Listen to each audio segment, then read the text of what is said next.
প্রত্যেক বন্ধুদেরকে স্বাগত জানাবো ভৃগু অ্যান্ড মোটিভেশন ইউটিউব চ্যানেলে।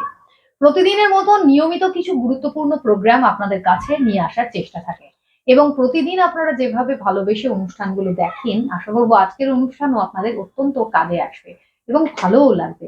চলুন, আজ দর্শক বন্ধুরা যে বিষয়ের উপরে আমরা জানতে চলেছি, এটা সকলেরই জানার আগ্রহ থাকে। কেনই বা থাকবে না বলুন? কারণ আপনি যে জায়গায় বর্তমানে রয়েছেন, আর্থিক দিক থেকে আপনার যা এখন সামঞ্জস্য রয়েছে, যা সামর্থ্য আছে, সেখান থেকে আপনি আরো ভালো জায়গাতে পৌঁছতে পারবেন কি পারবেন না, এই জানার জায়গাটা তো ইচ্ছা সকলেরই থাকে। তাই আজকে সেই জায়গা থেকে দাঁড়িয়ে যে বিষয় নিয়ে জানবো সেটা জানাচ্ছি। তার আগে আমরা স্বাগত জানাচ্ছি আমাদের অতিথিকে। আমাদের সঙ্গে রয়েছেন স্বনামধন্য অ্যাস্ট্রোলজার, স্বনামধন্য সংখ্যাতত্ত্ববিদ, হস্তরেখাবিদ ও বাস্তুবিদ শ্রী ভৃগু আমাদি। তাকে স্বাগত জানিয়ে অনুষ্ঠানে যাচ্ছি। স্বাগত জানাচ্ছি আপনাকে। নমস্কার। উপস্থিত সকলকে আমার আন্তরিক প্রীতি, শুভেচ্ছা, ভালোবাসা, বড়দের শ্রদ্ধা ও নমস্কার জানিয়ে এই YouTube channel Shri Bhrigu and মোটিভেশনে আর একটা নতুন প্রোগ্রামে নতুন বছরে আপনাদের সাথে।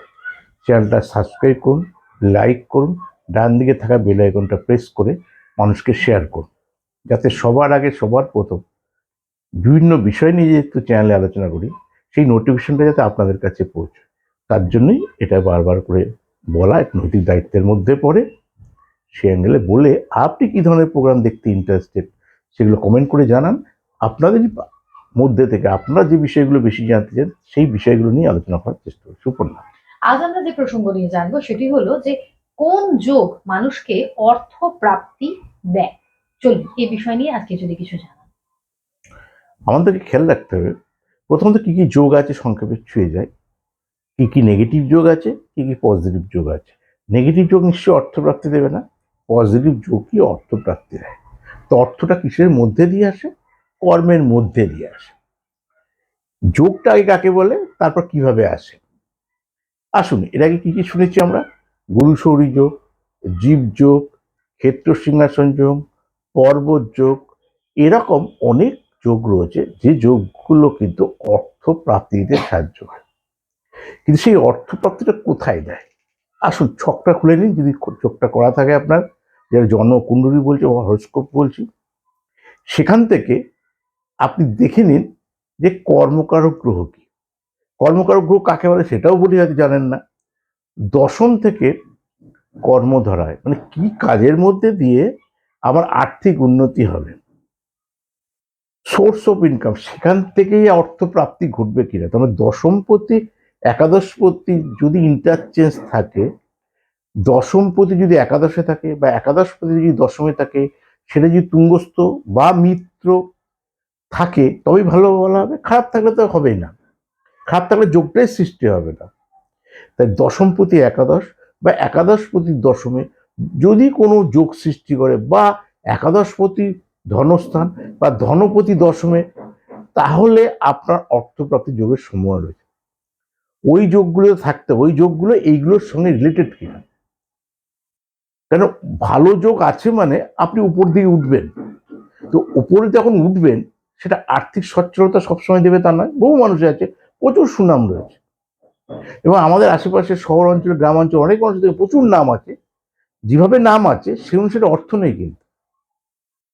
আবার অনেক মানুষকে আপনি চেনেনই না, তার প্রচুর আর্থিক সচ্ছলতা এখন জানতে পারছেন, ও পাড়ায় নিয়ে যাচ্ছে এটার জন্য, ওই পাড়ায় বেশি পয়সার লোক যখন খবর পাওয়া যায়, তখন দেখা যাবে এটা ওপেন করতে, ওটা ওপেন করতে নিয়ে যাচ্ছে। অথচ তার অন্যান্য ভাবে সেই নামটা তার কখনোই ছিল না। অনেকে এবার নামের, যার যখন অর্থ হয়ে যায় তখন তার নামের পেছনে দৌড়ানোর চেষ্টা করে।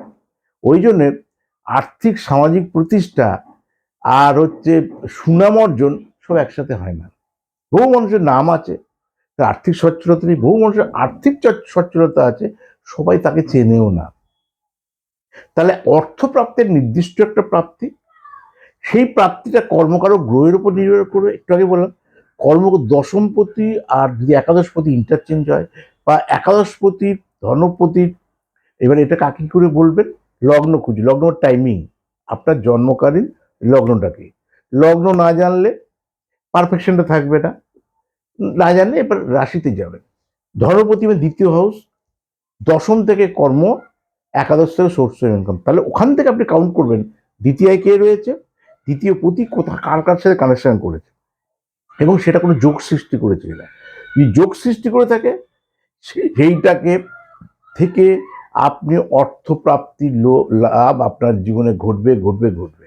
তা আসুন ছকটার মধ্যে দেখে নিন, যে যে বললাম যদি ছক করা থাকে, যদি না থাকে তাহলে হাতে এসে দেখবেন। হাতটা দেখতে জানেন না, আসবেন দেখাতে, date of birth, place of birth, time of birth নিয়ে, বা অনলাইনে বিচার হয়েছে যদি আমার ধনপতি যোগ বা আর্থিক প্রাপ্তির যোগ বা বড় লেভেলে আর্থিক উপার্জন করার যে নির্দিষ্ট যোগ, এরকম কোনো একটা যোগ আমার হরোস্কোপে আছে কিনা বা হাতে আছে কিনা, তাহলে তখন আমি আপনাকে বলে দেবো, যখন বলে দেবো। ঠিক সেরকমভাবে আপনি চ্যানেলটা সাবস্ক্রাইব করুন, লাইক, ফলো, শেয়ার, তো বিভিন্ন দিন বিভিন্ন অনুষ্ঠানগুলো আপনি বুঝতে পারবেন, জানতে থাকবেন। সুবর্ণা, তাহলে এই জায়গাটা আপনি আপনার ক্ষেত্রে জানার জন্য আপনি কন্ট্যাক্ট যখন করছেন, দুটি পদ্ধতির মাধ্যমে সুযোগ পেয়ে যাচ্ছেন। প্রথমত, আপনারা যারা যারা চেম্বারে আসতে চাইছেন, প্রত্যেক সপ্তাহে আপনারা প্রত্যেক বুধবার রাসবিহারী এভিনিউ, প্রত্যেক বৃহস্পতিবার, শনিবার, রবিবার খর্দা, আর প্রত্যেক শুক্রবার শিয়ালদার সুযোগ পাচ্ছেন। 9830143766 নাম্বারে কন্ট্যাক্ট করে আপনারা চেম্বারে পৌঁছাতে পারেন। এর পাশাপাশি যদি অনলাইন সাজেশন নেওয়ার ইচ্ছা থাকে, তাহলে একই নাম্বারে কন্ট্যাক্ট করে আপনারা সেখানে নিজের কি উদ্দেশ্যে কন্ট্যাক্ট করছেন সেটা জানাচ্ছেন এবং পাচ্ছেন হোয়াটসঅ্যাপ নাম্বার। সেই নাম্বারে নিজের নাম, আপনি যা জানতে চাইছেন, আপনার যেটা জিজ্ঞাসা প্রশ্নটা, আপনার জন্ম ডেটা, আপনার দু হাতের ছবি, গার্জিয়ানের নামের প্রথম অক্ষর, যা পারিশ্রমিক, সেটা পাঠিয়ে দিন, যার 48 ঘন্টার মধ্যে নিজের প্রশ্নের উত্তরটা পেয়ে যাচ্ছেন। অনুষ্ঠান আজ এই পর্যন্তই। আমাদের অতিথিকেও ধন্যবাদ জানাচ্ছি। প্রত্যেক বন্ধুদেরকে জানাবো ভালো থাকবেন প্রত্যেকে। নমস্কার। নমস্কার।